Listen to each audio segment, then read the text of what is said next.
Hoy vamos a ver la composición con perspectiva, cómo funciona para que puedan utilizarla en los dibujos, en las pinturas y también reconocerla en las fotos, en el video.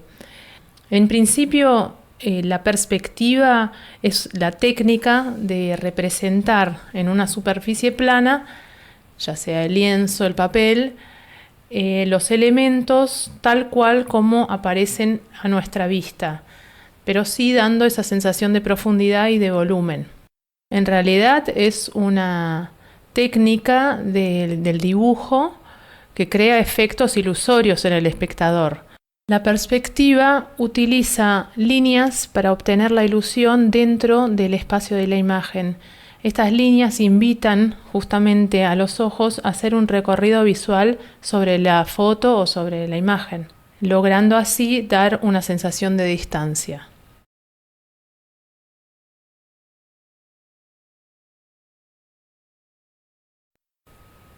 Por empezar, hay un par de elementos básicos que componen la perspectiva. En principio, tiene que haber una línea de horizonte, que la vamos a ver en las siguientes fotos también, y sobre la línea de horizonte se ubica el punto de fuga. Las líneas llevan tu mirada a un punto determinado dentro de la imagen. Ese es el punto de fuga, el lugar en un medio bidimensional donde convergen las líneas oblicuas y que en el medio tridimensional, en el objeto, serían paralelas. Hoy vamos a ver dos tipos de perspectivas, una que es la más sencilla con un punto de fuga, que también se llama perspectiva paralela, y la otra con dos puntos de fuga, que también conocemos por perspectiva oblicua. En la perspectiva paralela, el punto de fuga es el lugar donde confluyen las proyecciones de todas las rectas paralelas a una dirección del espacio. Por lo tanto, el punto de fuga es aquel lugar donde las rectas paralelas se juntan de acuerdo a la perspectiva. Si la línea de horizonte está situada por encima de nuestra mirada, de nuestra línea de visión, vamos a estar viendo los objetos desde arriba. En cambio, si la línea de horizonte está ubicada por debajo de nuestra línea de visión, lograremos el efecto de estar mirando un objeto o lo que querramos dibujar, pintar, desde abajo. Es el caso de esta imagen donde nos sentimos como muy cerca de la calle. Se logra que los edificios sean monumentales, muy grandes, a nuestro parecer. O en este dibujo también vemos, está marcada la línea de horizonte también muy baja, con lo cual acentúa esa importancia de la iglesia del lado izquierdo. Podemos encontrar la perspectiva con un punto de fuga en un montón de pinturas, como por ejemplo en este cuadro en la habitación de Vincent van Gogh. Fue en el Renacimiento donde el uso del punto de fuga tuvo su auge, permitió la representación del volumen en un solo plano. Justamente con Leonardo da Vinci, que fue el que estudió muchísimo este tema, podemos ver, por ejemplo, en La Última Cena, claramente el punto de fuga está no solamente en el centro, sino también acentuando la figura central en el ojo de Jesús. Es por eso que con la perspectiva se logra acentuar a dónde llevar la mirada. En épocas anteriores al Renacimiento se plasmaban los diferentes planos, ya sea por el tamaño, un tamaño mayor adelante y un tamaño menor al fondo, o sino también por hacer más difusa una imagen que esté más atrás.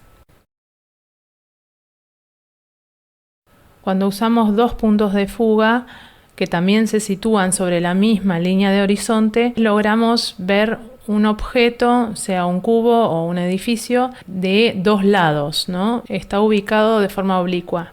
no frontal como en la perspectiva paralela.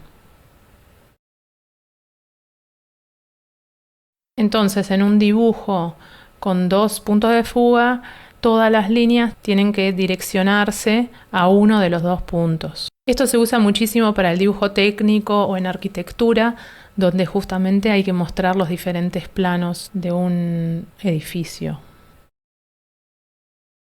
En la siguiente práctica voy a hacer una demostración de un dibujo con perspectiva oblicua, o sea, con 2 puntos de fuga.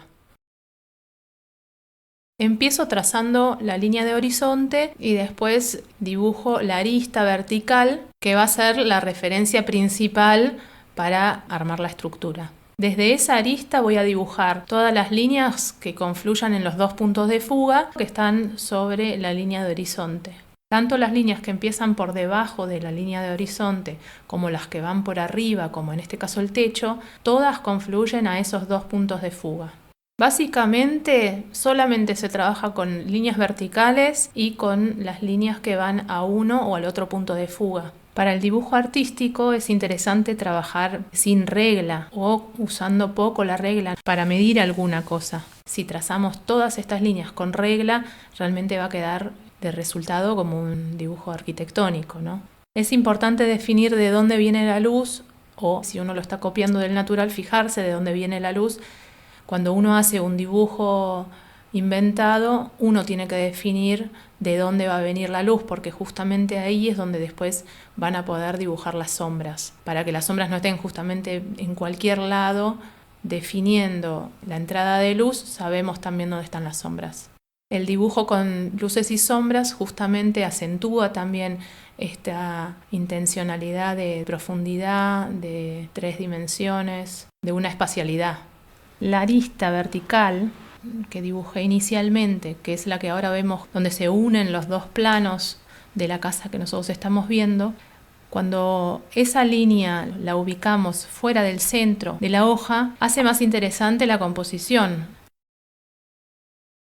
Bueno, y así va quedando terminado el dibujo de la perspectiva oblicua. En la pintura, cuando uno sabe dónde ubica su línea de horizonte, entonces sabe también dónde van a estar esos puntos de fuga que uno después no los marca, sino que están intangibles, pero que son elementos que nos ayudan a componer.